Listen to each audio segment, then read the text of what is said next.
Weekly rainfall update plus rain outlook the 17th of January 2024. Bureau of Meteorology, January 17, 2024. A broad band of heavy rain with embedded thunderstorms moved across southeastern Australia, impacting parts of Victoria, New South Wales, Queensland, and the Northern Territory on January 9th and 10th. There were thunderstorms, some severe, across cold and parts of NSW in a moist easterly airflow. Increased rainfall and storm activity across the tropical north signaled the approaching monsoon trough, bringing heavy rain, thunderstorms, gusty winds, and cooler conditions. Rainfall totals greater than 100 millimeters were recorded in large parts of northern Australia, some regions in northern QLD, and the western top end of the Northern Territory received more than 200 millimeters for the week, while an area on QLD's North Tropical Coast received more than 400 millimeters.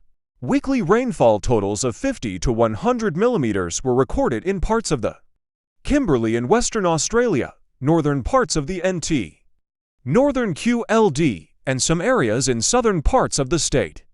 Pockets of eastern NSW and eastern Victoria. The highest weekly total was 798 millimeters at Marco Street Alert near Innisfail, QLD. The highest daily rainfall total during the week was 334 millimeters at Port Keats Airport, Wadeye, NT in the 24 hours to 9 a.m. on January 15th.